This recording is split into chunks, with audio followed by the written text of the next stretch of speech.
Hello, Mel and I are on summer holiday. Because the Olympics are taking place in Paris right now, we are sharing our season 2 episode about Paris. We talk about the best baguette we ever ate, the theft of the Mona Lisa, the creepy catacombs, and a whole bunch of books we love set in Paris. Enjoy the show. Hello, welcome to Strong Sense of Place.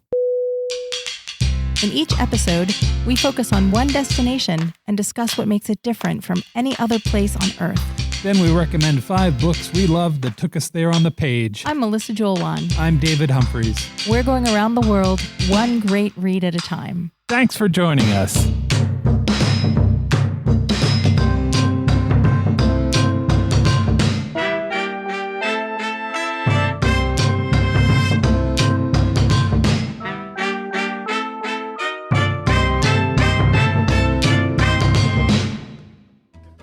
Hello, welcome to episode 13 of Strong Sense of Place. Lucky 13. It's season 2. We made it to season 2. Great job, everybody. Raises all around. Today, we get curious about Paris. I have a giant, squishy, soft spot in my heart for Paris. Same. And I know that there are people who don't enjoy Paris because it's quite large and it can be overwhelming. Yeah. But I feel like today we're going to make a strong case for why Paris is pretty much always a good idea. I also have a friend who, he travels a lot for business, and we have a chat channel that we share. And at one point he said, does anybody have any ideas about what I can do in Paris? I've been here for 3 weeks and I've seen everything. And it occurred to me then, and not for the first time, that people are different than I am. Yes. People have different ideas about what it's like to explore a city. Paris was one of the very last places we were before the coronavirus. It's true. We went to Paris last October, specifically because we wanted to see an art exhibit, a Van Gogh art exhibit that was taking place at the Atelier des Lumières, which is so much fun to say. Yeah. It's a really cool exhibit that is still going on, although I don't know how long it will be, where there's a old factory space and they're projecting Van Gogh artworks onto the walls and they're animated so you can actually feel like you're walking into the Van Gogh paintings. Yeah. And there's music. It was even better than I thought it was going to be. Yeah, and the animations are several stories tall. And I thought that was going to be the highlight of our trip. Right. But then we went to the catacombs. Yes. We went underground. Yeah. And I thought that was going to be the highlight of our trip. And then we actually enjoyed the highlight of our trip.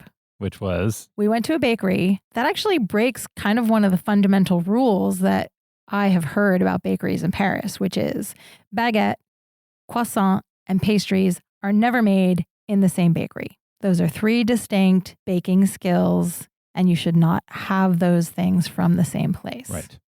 But we did find a bakery that was recommended by David Leibovitz, who is an American who's lived in Paris for decades. He's a cookbook author. He recommends a bakery that makes croissant and baguette that are both award-winning.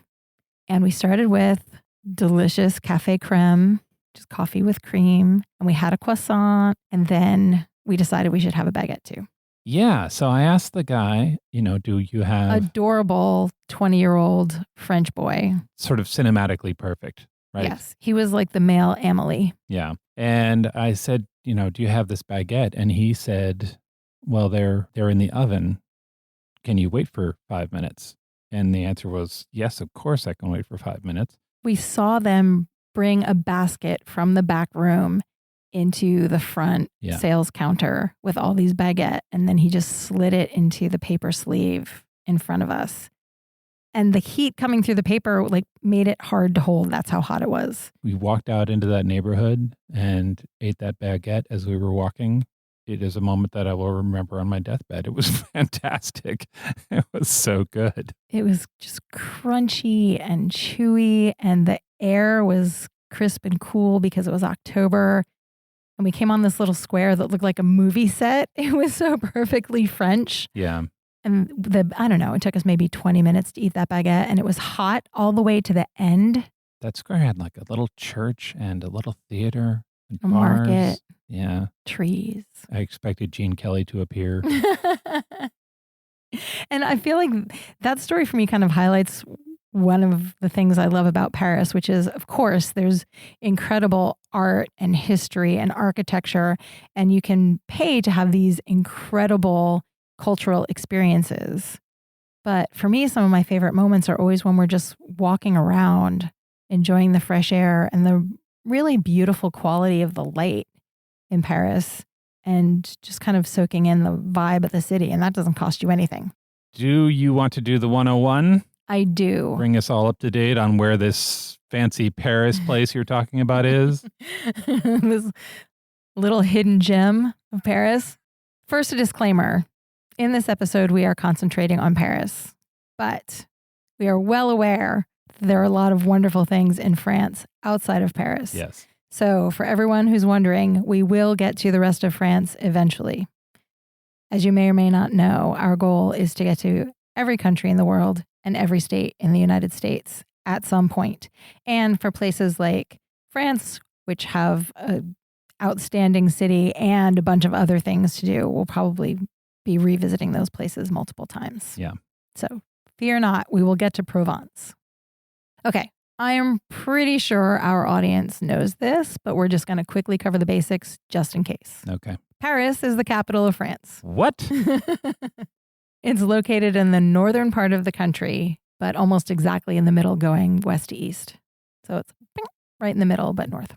France is roughly the size of the U.S. state of Texas, and Paris is at roughly the same latitude as the northern tip of Newfoundland, Canada. So it is pretty far north, which also explains why the light is so beautiful.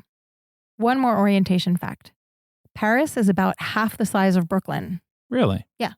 Huh. So it's much smaller than New York City. Yeah. Now let's talk about the vibe, because that's really what I think is the important part. Whatever daydreamy, romantic, gauzy, light-infused ideas you have of Paris as a visitor are probably not too far from reality. As we already mentioned, the light is very soft and kind of gives everything a glow. Pretty much anywhere you go in Paris, you can see the Eiffel Tower. And for me, that is a magical, wonderful thing. But the famous French writer, Guy de Maupassant, legendarily hated the Eiffel Tower. And the mythology is that he used to eat lunch in a cafe right underneath the tower every day, because he said if he sat there, it was the only place in Paris where he couldn't see the tower. I'm kind of here for that kind of pettiness. Yes. One of the other things that makes Paris, I think, look particularly like Paris is, of course, there are cafes lining all of the streets. And they have the way of arranging the chairs so that the chairs are facing the street as opposed to facing the table, which always feels like this invitation to sit down and watch the parade of humanity go by. It's one of the things that I think I love most about Paris is that they, as a culture, are all up for the sit. Yes. They are set up to have a seat, look around, have a coffee or a glass of wine, and just enjoy where you are right now. Which I feel like for us has been a real shift in, well, us trying to shift how we think about the world, get out of the habit of grabbing a cup of coffee to go and actually taking 20 minutes to just sit down and be. I feel like it can be really challenging for us, maybe because we're American, maybe just because of our personalities, but. Yeah, I agree. Starbucks is very anti-Paris. The idea that you would drive through, get a coffee, spill it down your gullet while you're trying to get to work is not the same experience as sitting down at a cafe and having a moment while you are also enjoying a cup of coffee. Of course, if you're interested in cultural things like amazing art and food and literature and architecture, you are going to find that in Paris. There have been people in the vicinity of Paris since a Celtic tribe settled along the Seine around 259 BC. That's a long time. That is a long time ago. If you fast forward to 508, the first king of the Franks made Paris his capital. Wow. Then jump to the 12th century, and we get the founding of Notre Dame Cathedral and the first university in France. Then, of course, we get the French Revolution, right, and Napoleon and the Belle Epoque, and the 1920s with Hemingway and Gertrude Stein and F. Scott Fitzgerald and Picasso and Dali. Kind of the golden age of Paris. Cheers. And then Yeah. World War One, World War Two. Mm-hmm. Nazis. Yep. Flying swastikas. Yep. In Paris. Not a fan of that. As long as we're talking about petty actions that happened in Paris, Hitler rolled into Paris. He wanted to see the Eiffel Tower, and he could not get up into the Eiffel Tower because Frenchmen had cut the cables to the elevator before he arrived. Well done. That's fantastic. Isn't it? Yes. Yeah. Okay, so in addition to all of that dramatic world-influencing history and the romantic, daydreaming aspects of visiting Paris, it's also a thriving, modern, multicultural city. Yes, with the problems of a thriving multicultural city. That's one of the things that makes it so fascinating to me. And I also feel that way about Prague too, right? You can visit and kind of immerse yourself in the past and this kind of gauzy, romantic version of the city. But there are also people going to the grocery store and working and raising their families. And that makes it feel very alive and relevant right now, in addition to having this deep-seated historical context. Yeah, both things are true, right? There's the magical Paris and then there's the working Paris. Right. And both are fascinating. And that's a really great background for storytelling. Right. And the books we've chosen cover all of those aspects of Paris. Are you ready for Two Truths and a Lie? Oui. Okay, so I'm about to say 3 statements. 2 of them are true. 1 of them is not. Mel does not know which one of these is true. First, there is a restaurant in Paris where you eat in complete darkness. 2, the Mona Lisa was stolen in 1911. One of the suspects was Salvador Dali. Oh, I love Salvador Dali. Yeah. I just have to say, like, surrealist art, I could take it or leave it. Intellectually, I understand it. It's not my personal favorite thing to gaze upon. But him as a person, the mustache, the crazy cookbook he wrote, his whole My Life as an Art Project, super into it. Yeah. Third, there's an underground group of hackers and agents who secretly fixed the clock in the church where Voltaire is buried. Once again, you've done it. They all sound true. I am 99.9% sure that there is a restaurant where you eat in the complete dark. I believe that one is true. That one is true. It's called Dans le Noir. It has 4.3 stars after 1,100 reviews on Google, although a lot of reviewers don't love the food. It's staffed entirely by visually impaired people. You get your server's attention by calling their name. In the words of one diner, you have no idea where your fellow diners are sitting and how many are at the table, how big the room is, or if indeed the guy in the next seat has stripped naked. It is genuinely disconcerting. The menu also is a surprise. I was going to ask you what kind of food they serve. Yeah. You go and you sit down. You eat. don't know what you're getting? No. You Oh, can- that would be tough for me. Like, even if I could get over the hurdle of just being in the complete dark, which is not my favorite thing. Yeah. So that gets us to, Dali stealing the Mona Lisa. Yep. or the underground group of hackers who fixed the clock. Okay.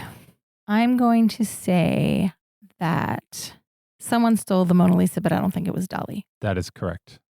Hooray. Salvador Dali was not a suspect. So on August 11th, 1911, the Mona Lisa was stolen by 3 men who spent the previous night in an art supply closet in the Louvre. They came out in the morning, lifted 200 pounds of painting and frame and protective glass off of the wall, and they walked out of the Louvre. Wow, they just picked the whole thing off the wall as is and walked out with it? Yep. And they got on a train, and it was 2 years before anybody saw the Mona Lisa again. Wow. Yeah. But the Mona Lisa was not what it is now then. Mm-hmm. It wasn't until the next day that anybody noticed that the Mona Lisa was gone. The staff had thought it had been taken to the roof to be photographed. Oh my gosh. Yeah. Because photography wasn't good. They needed the sunlight. Right. The Louvre announced the theft. The New York Times ran a headline that I loved. The headline said, 60 detectives seek stolen Mona Lisa. French public indignant. After 2 years, one of the thieves decided the heat had gone down sufficiently, and he took the Mona Lisa to a dealer. The dealer, according to the story, the dealer did not recognize the Mona Lisa, but he saw on the back there was the mark of the Louvre, and they were busted, and the painting was returned, and it said that the theft helped make the Mona Lisa what it is today. Wow. That's a pretty cool story. And as much as I'd like it to be true, Salvador Dali was not a suspect. He would have been 7. Oh. Yep. But Pablo Picasso was a suspect. No. Yeah. I love it. Oh, I want someone to write that novel now. Picasso was a suspect because he and a buddy had stolen stuff from the Louvre before. What a thug. Yeah. In 1907, his buddy lifted a 3rd century statue and gave it to Picasso.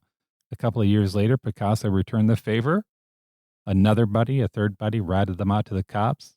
Picasso and his buddy made plans to throw their stolen art into the Seine, but ultimately could not do that. So did they give it back? I don't know if they did, but they weren't cleared until the Mona Lisa was recovered. Wow. What was happening with security at the Louvre in the early 1900s? I mean, it was lax. It was lax. Right? And that leaves us with, there is a group of hackers and thieves who fixed the clock in the church where Voltaire is buried. This is all according to a 2012 article in Wired. There's a group in Paris called UX for Urban Experiment. Their most sensational caper was completed in 2006.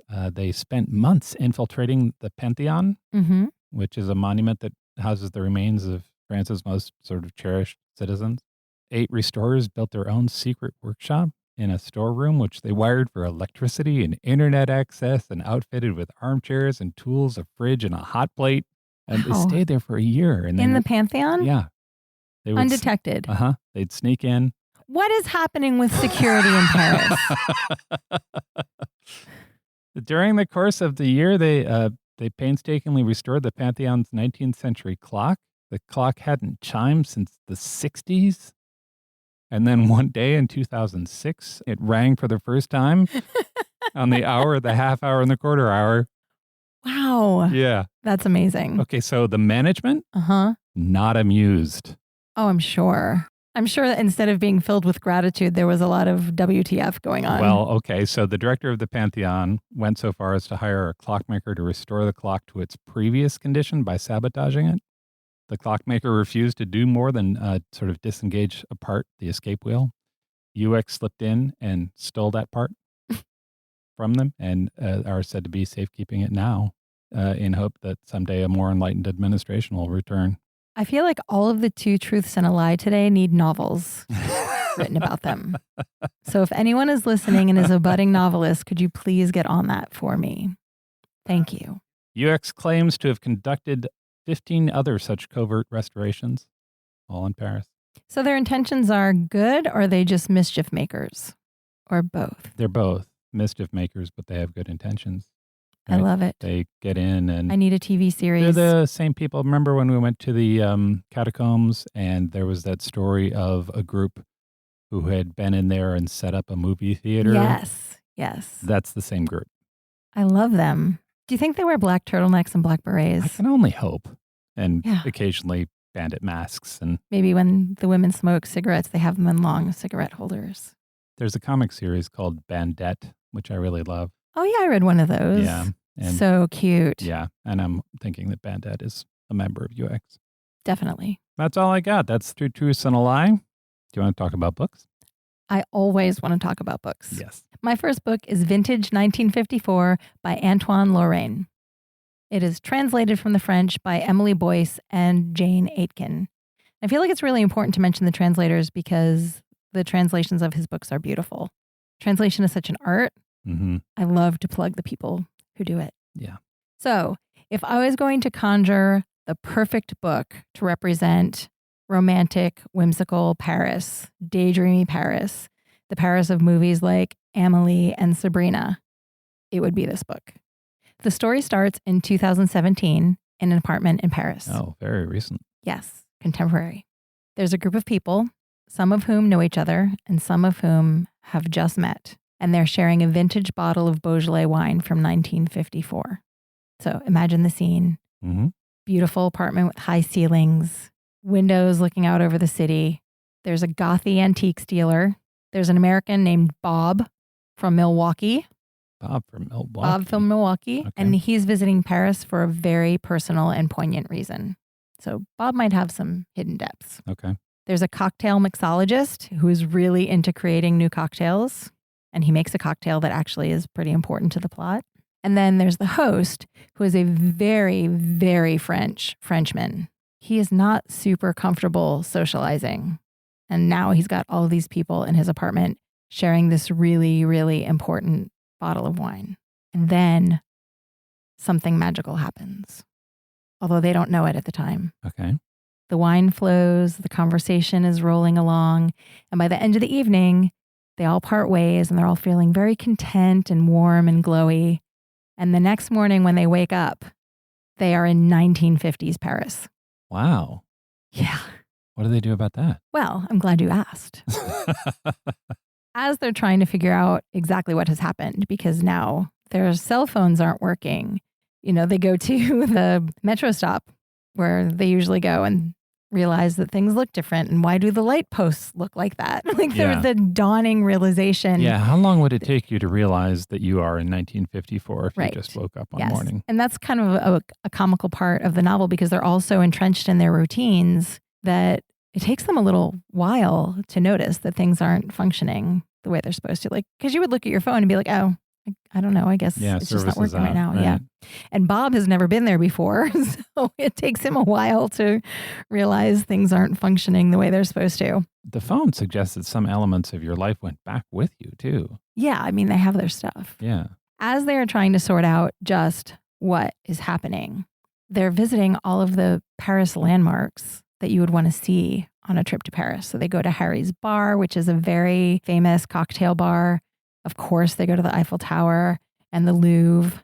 And then eventually the story moves to the French countryside and this beautiful vineyard at Chateau Saint-Antoine. And they're trying to unravel the mystery of this magical bottle of wine. As they are going on these adventures in the past, they also run into famous Parisians, which is really fun. So real life people make cameos like Audrey Hepburn. Whoa. Edith Piaf. Mm-hmm. The photographer Robert Doisneau, who did that famous picture of the people kissing in Paris. Yep. Filmmaker Francois Truffaut. Sure. So they just run into them in cafes and bars and have conversations with them. Yeah. It's thoroughly enchanting. My notes from this book have adjectives like effervescent, overtly optimistic, wistful, delight, lots of exclamation points. Right. But aside from the kind of stylistic, frothy bubbliness of it, it also has a lot of things that I really, really love in a novel. There are some kind of devastating family secrets that are revealed. There's, of course, romance. There's this big adventure because they've transported back in time. And there's found family, which is, of course, my number one favorite thing in a novel. This is a 100% feel-good read. And it made me really homesick for a Paris that I've never experienced. Right. And which maybe never actually existed. It's a very idealized version of Paris. Right. That's about the best you can get from a book with a strong sense of place, I think. Also, I'd love a time travel with a romance in it. Yeah, it's very sweet. Yeah. I am not a fan of time travel science fiction novels. I have a really hard time wrapping my head around the paradoxes and the science of time travel, but this book is not that. This is the most whimsical. I just happened to find myself in 1950. Hey, Audrey Hepburn. So if time travel is not your thing, don't worry because it's more of a fantasy and less of a sci-fi book. Yeah. The author Antoine Lorraine has written 6 other novels that have been translated into English. He's very popular, very well known. I also read The Red Notebook, which is another really charming love story about a neighborhood bookshop in Paris. Mm-hmm. The owner of the shop finds a handbag lying on the street. Yeah. And there's a red notebook inside of it. Yep. And he becomes determined to find the woman who lost this handbag. At first, he's worried that something has happened to her. He's worried that she's been assaulted or something. This is the same guy who wrote The President's Hat. Correct. Yeah. Which is also very well reviewed and much adored. Yeah. So he sort of specializes in Parisian fantasy. Yes. And you can go really deep with him if you find that his books suit your taste. Yeah. But I'm going to recommend that you start with Vintage 1954. Nice. What's the author's name again? Antoine Lorraine. Okay. And I will put a video of an interview with Antoine Lorraine in the show notes, because if you were going to conjure in your imagination a French author, it would be him. Yeah, he should be carrying a baguette, but other than that, he looks a little bit to me like Adrian Brody. Yes. Yes. Adrian Brody. Yes. Yeah. Kind of a more suave and charming French Ichabod Crane. Yeah. With a really good accent. Yeah. My first book is The Invention of Hugo Cabret by Brian Selznick. This is a children's book. It's unlike most children's book in that it's about 500 pages long. Ooh, I love that. It's a brick. I would consider it a graphic novel. It's rich with full-page images, some of which advance the plot. There are 284 images, Wikipedia tells me. Fantastic. Yeah. But there's also a ton of text. His style is really, really, I would say, like whimsical, charming. Oh, for sure. This book won the Caldecott Medal in 2008, and it was the first novel to do so. Caldecott is normally for picture books, and the committee decided that this was a picture book as well as a novel. It was made into a movie by Martin Scorsese in 2011. The movie was nominated for 11 Academy Awards, including Best Picture. Wow. Yeah. We saw that movie. I really enjoyed it. Yeah. You know what was funny about that movie is I was thinking about it and I remembered it as being animated. And then I went back. Oh, wow. Yeah, it's live action. Yeah, it's live action. But it does have that kind of sheen of fantasy where it could feel animated. Yeah. I feel like these two, Vintage 1954 and Hugo Cabret, would be a really good twofer if you wanted the kind of whimsical, charming Paris. Yes, definitely trading in that. The story follows a young boy, Hugo, who lives in a train station in Paris in the 1930s. I mean, right there, I could not be more in. He's alone. He takes care of the clocks in the station. When the story starts, his status is a little fuzzy. He seems to be parentless. He's a little bit of a scamp, which also endearing. I'm in. Yep. He has holes in his shoes. He definitely seems to be sneaking around to fix the clocks, and he's a thief. And it's unclear why he's doing any of that. He also has an automaton, a clockwork man, like a robot, but sort of simpler. But it's also not a simple device. It's clearly complex mechanical device. We don't know where the automaton is from or what it does. It's a man sitting at a desk holding a pen. Nice. Yeah. It's broken. Hugo's determined to fix it. And that's Hugo's normal. That's his day to day. And then one day he has a run-in with an old man who runs a toy booth in the train station. Hugo is stealing parts to fix the automaton and he gets caught. Eventually the automaton reveals its secret, which leads to more secrets and revelations. Hugo meets a girl who's the toy maker's goddaughter. He gains her trust and he loses it again. There are bits in the book that are just a little heartbreaking. I mean, you can't have the golden glow without a little bit of heartbreak. It's true, yeah. The book does two really impressive tricks, I thought. First, it's a magical story that doesn't have any magic in it. I love that. Yeah. Hugo feels magical. It feels like it's a fairy tale that could very well have an ogre in it, but it doesn't. It's grounded in our reality. And the second trick is kind of related to the first, but different. It winds into our reality. There are elements of our world that come storming into the story about 2/3 of the way through. The really cool part of this trick is that it reminds us that our own world is full of wonder.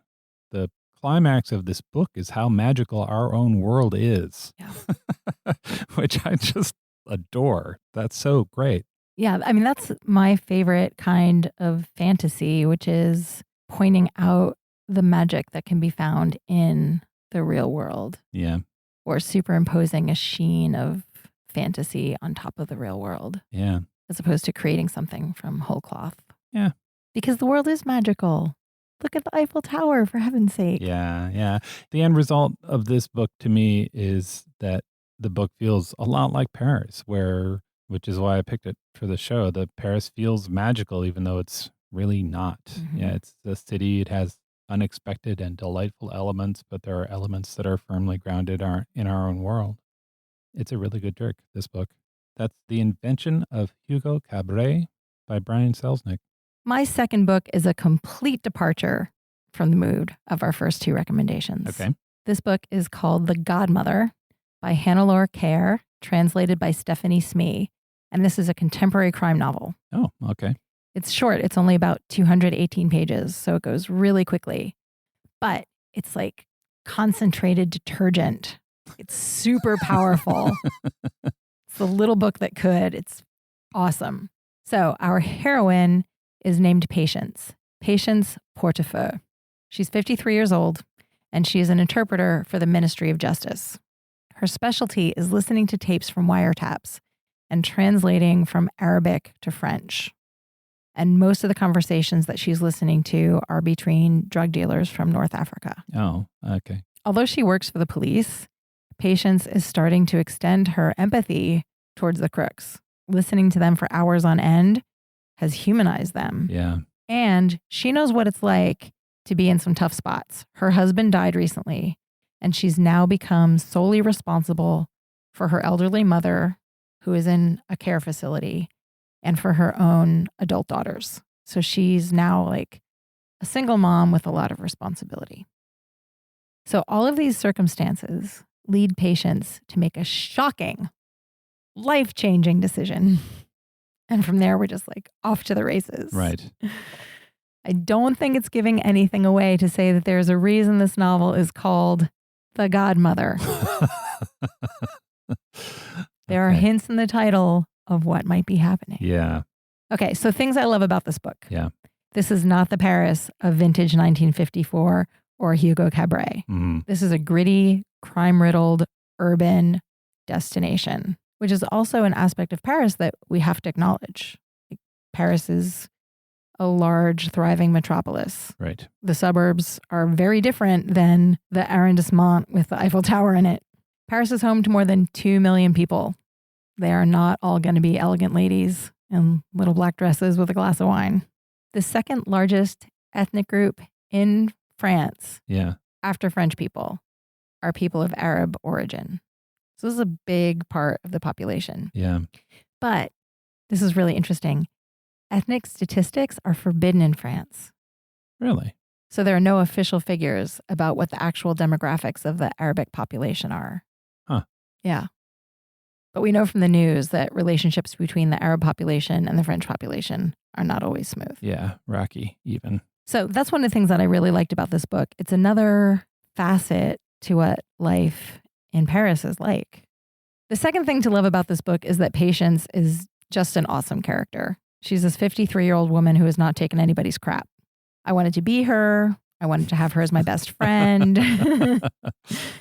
Yeah. I mean, first of all, she's a wizard with languages. You know, she's translating Arabic to French in real time. She's very tough and smart and really snappy. And even though she becomes the godmother, she's also honest in her own way, which is one of my favorite things in a character, particularly I like my detective characters to kind of have a shadow side. And now I guess I like my criminal characters to have an honest side. Yeah, right.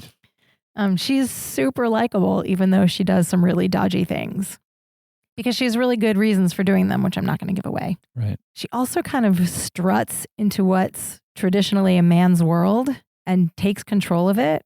And she does that not by acting like the men, but by fully embodying her practical female side.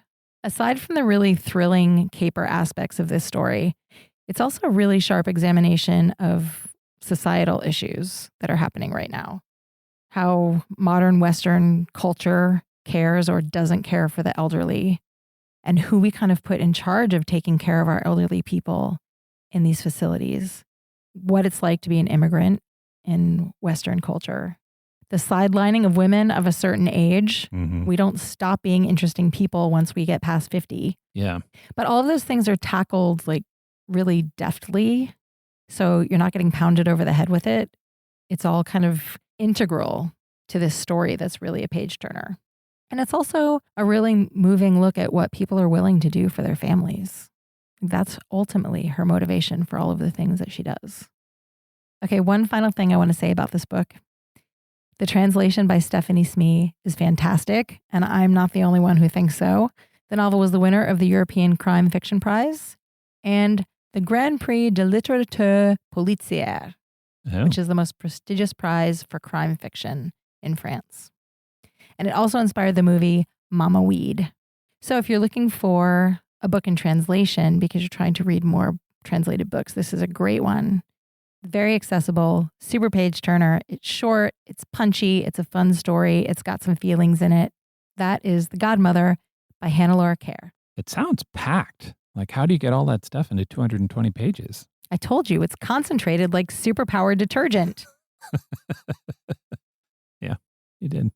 My next book is The Only Street in Paris, Life from the Rue de Martyrs by Elaine Ciolino. Can I just say again how much I love your French accent? Thank you so much. I should have put that disclaimer up front that I was going to butcher. Right. We meant to talk about that in the introduction. Every French word. That you have charmed all of Paris with your impeccable French accent. Yeah, it's true.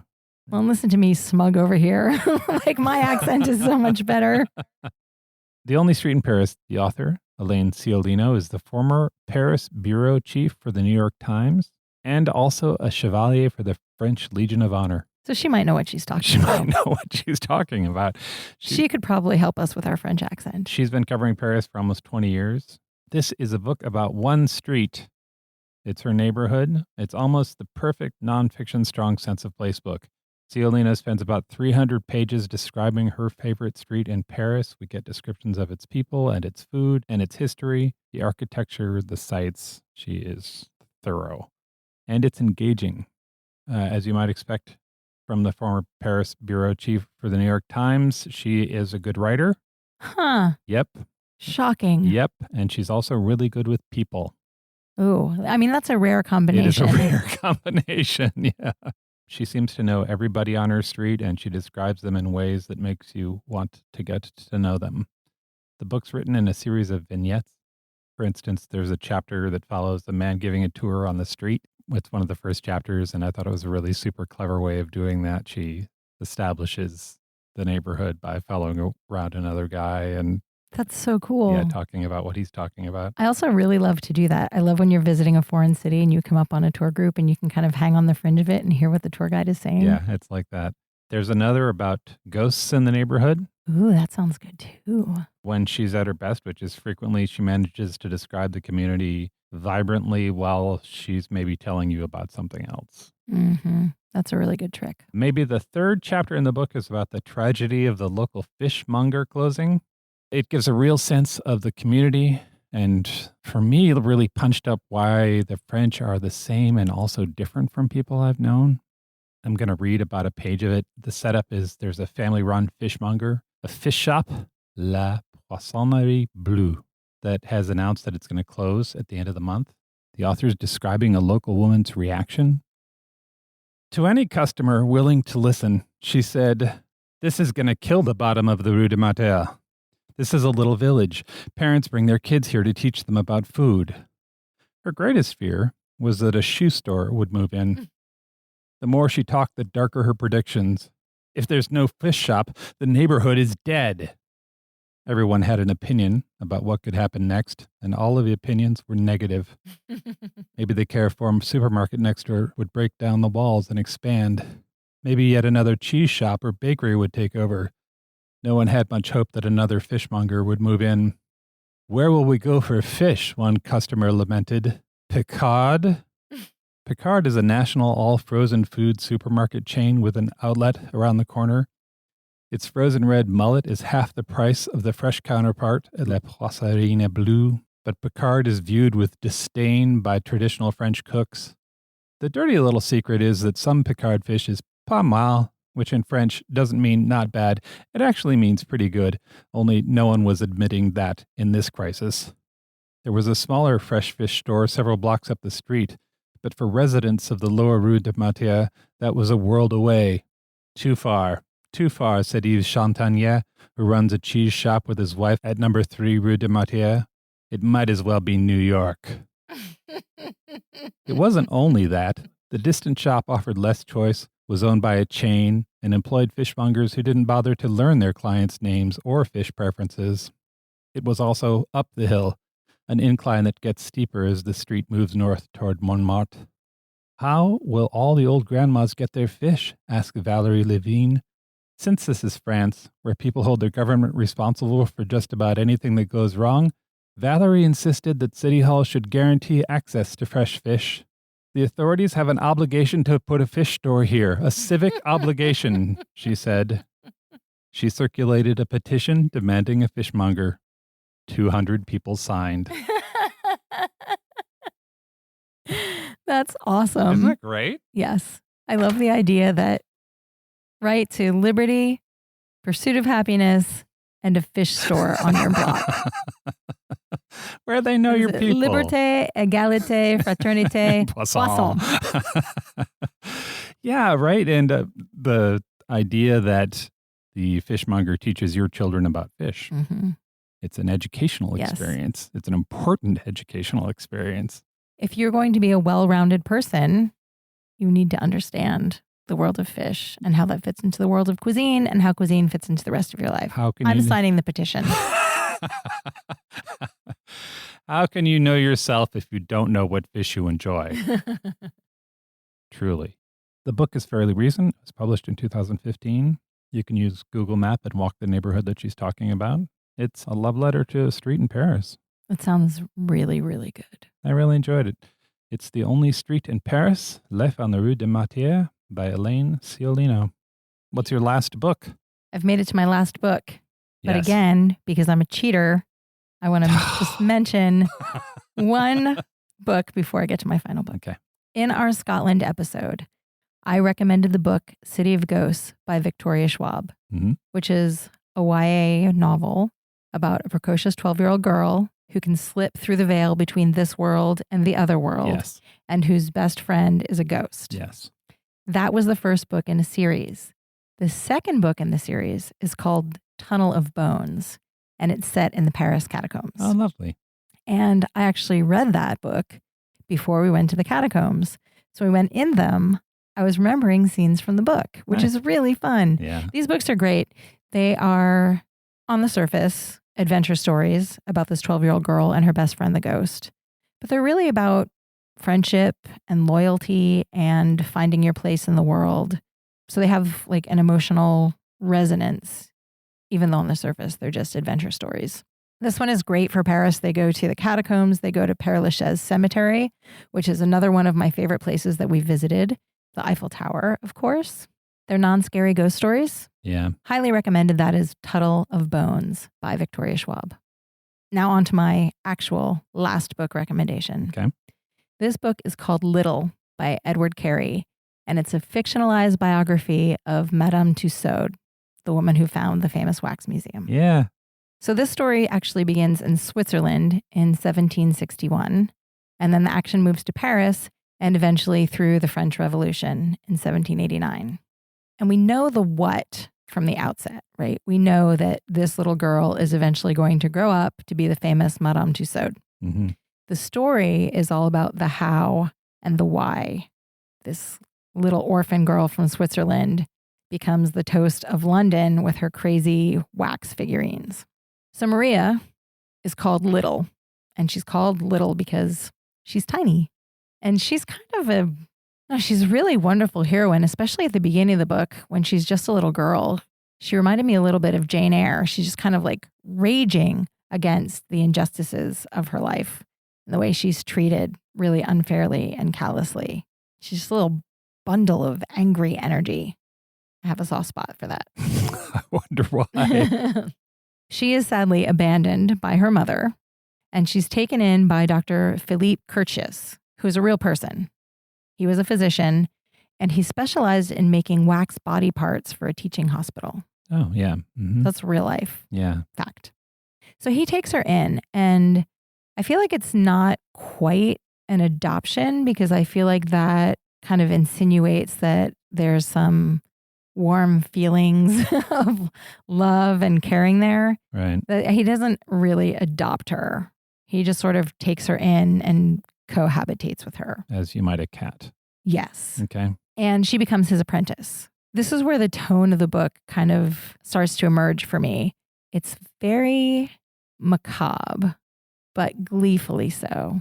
A little bit like Edward Gorey illustrations, where Okay. you're like, this is really disturbing, but also kind of funny and makes me feel a little warm-hearted, even though it's very eerie. It's like that. Both Little and Dr. Curtius are comforted by each other, but they don't love each other. So it's this really weird symbiotic relationship where they need each other and they're helping each other, but you wouldn't really say that they're like father and daughter. Yeah. As Little gets older and learns more about making these wax figurines, and she and Dr. Curtius kind of become a little bit famous in Paris, real life famous Parisians pass in and out of their lives. So you're learning things about the history of Paris and the figures that were really significant in the 18th century. For example, there is a writer named Louis Sébastien Mercier. He kind of becomes an adopted uncle for Little. Mm-hmm. And this is real. This is true. He wrote a book called The Year 2440, A Dream If Ever There Was One. And it's a utopian novel set in the year 2440. Wow. Yeah. When was this? This was the late 1700s. Wow. Yes. That's hard to think about. Yes. And the world he imagined in this book is very much like the world of Star Trek. Like, he really envisioned like extreme equality and really comfortable clothes and hospitals based on science. And everyone's minds were blown. Yeah. So he becomes kind of like Little's uncle. Also, actual fact, the woman who became Madame Tussaud was tutor to Princess Elizabeth, who was the younger sister of Louis XVI, Really? and actually lived at Versailles for a while. Huh. Yes. But as we know happens when you're at court, favors can change really quickly. So that didn't go quite as well as everyone would have liked. I rarely laugh when I'm reading. That's just not an experience that I have, even if I think something is funny. Yeah, same. I kind of read things and think, oh, that's funny. Yeah. Yeah. This book made me laugh out loud so many times because it's so just audacious and really, really enjoying being dark. Mm-hmm. And Little is really a treat. There's this one scene.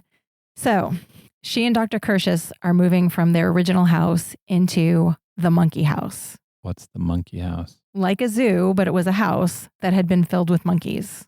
This is a real thing in the 1700s in Paris. It was like a monkey exhibit.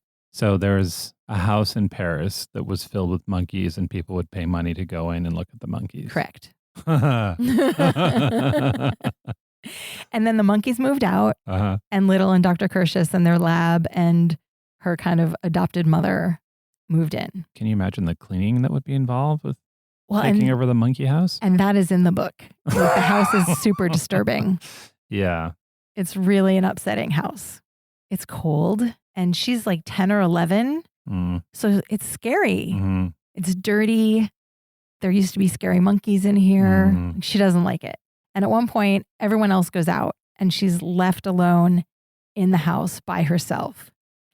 And she walks into the middle of the house, and she tips her head back, and she shouts, "You can't scare me, and I'm not going anywhere, so you may as well make peace with me." Wow. And I was like, that's my girl. Like, that's her whole, like, these terrible things happen to her over and over, and that's her whole attitude. Like, I'm scared, but I'm going to fight back. Yeah. It's very endearing. And from then on, she wasn't scared anymore. So I really like this for strong sense of place, aside from it being a great story. I like it for strong sense of place because it's really drenched in atmosphere, and the descriptions of places that she lives in Paris are just like deliciously bleak, which is not a view of Paris that we get frequently. Right. Like, it's very chilly. It's very creaky. And the other thing is you get a perspective on the French Revolution, which I hadn't really experienced before, which is the revolution is going on. The town is in chaos, but there's also all of these other people just trying to live their lives. Yeah. And there are literally people getting their heads chopped off in the street outside their house. Yeah. So in some ways, it's also a war story in that you see what the revolution is like through the eyes of people who are not directly involved in the revolution. Yeah. So I thought it was funny and moving and surprising and educational, which is all the things I'm looking for. Yeah. That is Little by Edward Carey. Awesome. Those are 5 books we love set in Paris. 6 books we love set in Paris. Visit our show notes at strongsenseofplace.com for links and details. Mel, what did you write for Paris? Okay, over the next 2 weeks, we have some very exciting blog posts coming. Okay. The one I'm most excited about is that we're sharing a recipe for a potato chip omelet from the book Tasting Paris by Clotilde Dussolier. Yes. She is the founder of the website Chocolate and Zucchini. She is a Parisian lady with fantastic taste. The potato chip omelet is from a Michelin star restaurant. She wrote a whole book of very French, recipes that I very much associate with Paris that is arranged by day part. It's morning, afternoon, evening, late evening, I think. Yes. Yes. Yes. So if you want to have a day like a Parisian, you can just select a recipe from each section of the book.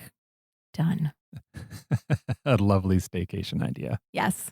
Okay. Also coming up, we have photos and details about an English language bookstore in Paris that I really loved called the Librairie Galliani.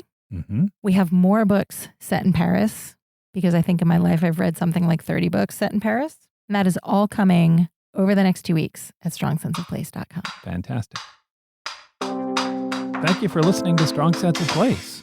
Be sure to sign up for our free weekly newsletter. It's packed with our favorite book and travel-related things. And please follow us on Instagram for photos and illustrations and short book reviews and other things we love. We are at Strong Sense of. If you enjoy our show, please rate it, review it, and tell a friend. That is the way you can help us ensure that we can keep doing this show. Because we really love doing it, and we hope you love listening to it. And don't forget to subscribe so you never miss an episode. Where are we going for our next show? By request from our audience. We are getting curious about the state known as the last frontier. Star Trek. It is not Star Trek, David. It's Alaska. Thanks for listening. We'll talk to you soon.